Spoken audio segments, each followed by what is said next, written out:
ನಮಸ್ಕಾರ ಸ್ನೇಹಿತರೆ, Kannada creative guide channel ಮೇಲೆ ನಿಮಗೆಲ್ಲರಿಗೂ ಸ್ವಾಗತ. ನಮ್ಮ ಚಾನೆಲ್ ಸಬ್ಸ್ಕ್ರೈಬ್ ಮಾಡಿಕೊಂಡು ಬೆಲ್ ಐಕನ್ ಪ್ರೆಸ್ ಮಾಡಿ ಆಲ್ ಸೆಲೆಕ್ಟ್ ಮಾಡಿ. ನಮಸ್ಕಾರ ಸ್ನೇಹಿತರೆ, ನಾವು ಎಷ್ಟು ಕಷ್ಟಪಟ್ಟು ಒಂದು ಯೂಟ್ಯೂಬ್ ಚಾನಲ್ ಮಾಡ್ತೀವಿ, ರೆಗ್ಯುಲರ್ ಆಗಿ ವಿಡಿಯೋ ಹಾಕ್ತೀವಿ. ಆದರೆ ಏಕಾಏಕಿ ಒಂದಿನ ಕಾಪಿರೈಟ್ ಕ್ಲೇಮ್, ಕಾಪಿರೈಟ್ ಸ್ಟ್ರೈಕ್ ಅಂತ ನೋಟಿಫಿಕೇಷನ್ ಬಂದರೆ ಮನಸ್ಸಿಗೆ ಭಾರ ಆಗುತ್ತೆ ಸ್ನೇಹಿತರೆ. ಅದಕ್ಕಾಗಿ ಈ ವಿಡಿಯೋದಲ್ಲಿ ಕಾಪಿರೈಟ್ ಕ್ಲೇಮ್ ಅಂದರೆ ಏನು, ಕಾಪಿರೈಟ್ ಸ್ಟ್ರೈಕ್ ಅಂದರೆ ಏನು, ಇವೆರಡರ ಮಧ್ಯೆ ಇರುವ ವ್ಯತ್ಯಾಸ, ಇದರಿಂದ ನಮ್ಮ ಚಾನಲ್ ಮೇಲೆ ಏನು ಪ್ರಭಾವ ಬೀರುತ್ತೆ, ಇದರಿಂದ ಹೇಗೆ ನಾವು ತಪ್ಪಿಸಿಕೊಳ್ಬಹುದು, ಇವೆಲ್ಲವನ್ನು ಸಿಂಪಲ್ ಕನ್ನಡದಲ್ಲಿ ನಿಮಗೆ ವಿವರವಾಗಿ ಹೇಳ್ಕೊಡ್ತೀನಿ. ವಿಡಿಯೋ ಮಾತ್ರ ಕೊನೆವರೆಗೂ ನೋಡಬೇಕು ಸ್ನೇಹಿತರೆ. ಕಾಪಿರೈಟ್ ಅಂದರೆ ಏನು ಸ್ನೇಹಿತರೆ? ಮೊದಲಿಗೆ ನಾವು ಇದ್ರ ಬಗ್ಗೆ ಅರ್ಥ ಮಾಡ್ಕೊಳ್ಳೋಣ. ನೋಡಿ ಸ್ನೇಹಿತರೆ, ಯಾರಾದರೂ ಒಂದು ಸಾಂಗ್ ಆಗಲಿ, ವಿಡಿಯೋ ಆಗಲಿ, ಇಮೇಜ್ ಆಗಲಿ, ಸ್ಕ್ರಿಪ್ಟ್ ಆಗಲಿ, ಸ್ಕ್ರಿಪ್ಟ್ ಅಂದರೆ ಏನೋ ಒಂದು ಸ್ಟೋರಿ ಅಂದ್ಕೊಳ್ಳಿ, ವಾಯ್ಸ್ ಆಗಲಿ, ಇವೆಲ್ಲವನ್ನು ತಾವೇ ಕ್ರಿಯೇಟ್ ಮಾಡಿದರೆ ಅದರ ಹಕ್ಕು ಅವ್ರದ್ದೇ.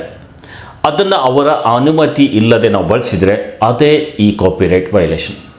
ಇನ್ನು ಕಾಪಿರೈಟ್ ಕ್ಲೇಮ್ ಅಂದರೆ ಏನು, ಇದ್ರ ಬಗ್ಗೆನೂ ಸ್ವಲ್ಪ ಅರ್ಥ ಮಾಡಿಕೊಳ್ಳೋಣ. ಕಾಪಿರೈಟ್ ಕ್ಲೇಮ್ ಅಂದರೆ ವಾರ್ನಿಂಗ್ ಅಲ್ಲ, ಇದು ಒಂದು ಮಾನಿಟೈಸೇಷನ್ ಕ್ಲೇಮ್ ಅಷ್ಟೇ ಸ್ನೇಹಿತರೆ. ಉದಾಹರಣೆಗೆ ಸ್ನೇಹಿತರೆ, ನೀವು ಒಂದು ವಿಡಿಯೋ ಮಾಡಿದ್ದೀರಾ ಅಂದ್ಕೊಳ್ಳಿ, ಅದರಲ್ಲೇ ಬ್ಯಾಕ್ಗ್ರೌಂಡ್ನಲ್ಲಿ ಸಾಂಗ್ ಪ್ಲೇ ಆಗ್ತಿದೆ, ಅದರಲ್ಲೇ ಮೂವಿ ಕ್ಲಿಪ್ ಬಳಸಿದ್ದೀರಾ, ಶಾರ್ಟ್ ಅಥವಾ ರೀಲ್ ಕ್ಲಿಪ್ ಹಾಕಿದ್ದೀರಾ, ಅದನ್ನು ಯೂಟ್ಯೂಬ್ ಸಿಸ್ಟಮ್ ಗುರುತಿಸಿ ಒರಿಜಿನಲ್ ಓನರ್ಗೆ ನೋಟಿಫೈ ಮಾಡುತ್ತೆ ಸ್ನೇಹಿತರೆ. ಅದರಿಂದ ಏನಾಗುತ್ತೆ ಅಂದರೆ ವಿಡಿಯೋ ಡಿಲೀಟ್ ಆಗಲ್ಲ, ಚಾನಲ್ಗೆ ಸಮಸ್ಯೆ ಇಲ್ಲ, ಆದರೆ ಆ ವಿಡಿಯೋದಿಂದ ಬರುವ ಅರ್ನಿಂಗ್ ಒರಿಜಿನಲ್ ಓನರ್ಗೆ ಹೋಗುತ್ತೆ ಸ್ನೇಹಿತರೆ. ಇದು ಕಾಪಿರೈಟ್ ಕ್ಲೇಮ್ ಬಂದಾಗ ಆಗೋದು.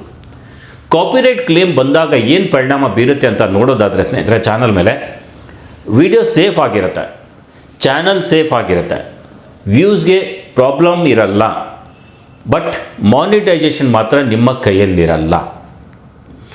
ಕ್ಲೇಮ್ ಬಂದಿದ್ದ ಒಂದೇ ವಿಡಿಯೋಗೆ ಮಾತ್ರ ಇದು ಎಫೆಕ್ಟ್ ಬೀಳುತ್ತೆ ಸ್ನೇಹಿತರೆ.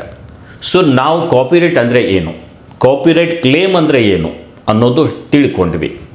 ಇನ್ನು ಕಾಪಿರೈಟ್ ಸ್ಟ್ರೈಕ್ ಅಂದರೆ ಏನು, ಇದು ಮಾತ್ರ ತುಂಬ ಸೀರಿಯಸ್ ವಿಷಯ ಸ್ನೇಹಿತರೆ, ಇದನ್ನು ನೀವು ಅರ್ಥ ಮಾಡ್ಕೋಬೇಕು. ಕಾಪಿರೈಟ್ ಸ್ಟ್ರೈಕ್ ಅಂದರೆ ಯೂಟ್ಯೂಬ್ ಕೊಡುವ official warning. Original content owner ನಿಮ್ಮ ಮೇಲೆ ಲೀಗಲ್ ಕಂಪ್ಲೇಂಟ್ ಹಾಕಿದರೆ ಅದನ್ನು ಯೂಟ್ಯೂಬ್ ಸ್ಟ್ರೈಕ್ ಅಂತ ಟ್ರೀಟ್ ಮಾಡುತ್ತೆ. ಕಾಪಿರೈಟ್ ಸ್ಟ್ರೈಕ್ ಬಂದಾಗ ನಮ್ಮ ಚಾನಲ್ ಮೇಲೆ ಏನು ಪರಿಣಾಮ ಬೀರುತ್ತೆ ಅಂತ ನಾವು ನೋಡೋದಾದರೆ ಸ್ನೇಹಿತರೆ, ಯೂಟ್ಯೂಬಿಂದ ವಿಡಿಯೋ ರಿಮೂವ್ ಆಗುತ್ತೆ, ಚಾನಲ್ಗೆ ವಾರ್ನಿಂಗ್ ಸ್ಟ್ರೈಕ್ ಸಿಗುತ್ತೆ, ಲೈವ್ ಸ್ಟ್ರೀಮಿಂಗ್ ಡಿಸೇಬಲ್ ಆಗ್ಬೋದು, ಹೊಸ ವಿಡಿಯೋ ಅಪ್ಲೋಡ್ ಮಾಡೋದಕ್ಕೆ ರೆಸ್ಟ್ರಿಕ್ಷನ್ ಬೀಳುತ್ತೆ. ಇನ್ನು ಸ್ಟ್ರೈಕ್ಸ್ ಬಂದಾಗ ನಮ್ಮ ಚಾನಲ್ ಮೇಲೆ ಏನು ಪರಿಣಾಮ ಬೀಳುತ್ತೆ?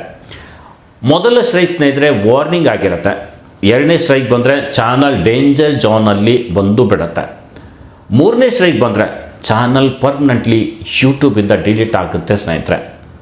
ಹೀಗೆ 3 ಸ್ಟ್ರೈಕ್ ಬಂದರೆ ನಿಮ್ಮ ವರ್ಷಗಳ ಪರಿಶ್ರಮ ಒಂದೇ ಕ್ಷಣದಲ್ಲಿ ಹಾಳು. ಇವುಗಳಿಂದ ನಮ್ಮ ಚಾನಲ್ ಸೇಫ್ ಇರಬೇಕು, ಸಮಸ್ಯೆ ಆಗಬಾರ್ದು ಅಂದರೆ ನಿಮ್ಮದೇ ವಾಯ್ಸ್ ಬಳಸಿ, ಕಾಪಿರೈಟ್ ಫ್ರೀ ಮ್ಯೂಸಿಕ್ ಮಾತ್ರ ಬಳಸಿ, ಯೂಟ್ಯೂಬ್ ಆಡಿಯೋ ಲೈಬ್ರರಿ ಉಪಯೋಗಿಸಿ, Google image usage rights check ಮಾಡ್ಕೊಳ್ಳಿ ಸ್ನೇಹಿತರೆ. ಮೂವಿ ಕ್ಲಿಪ್ ಆಗಲಿ, ಟಿ ವಿ ಕ್ಲಿಪ್ಸ್ ಬಳಸೋದಾಗಲಿ ಅವಾಯ್ಡ್ ಮಾಡಿ, ರೀಯೂಸ್ ಕಂಟೆಂಟ್ ಮಾಡಬೇಡಿ.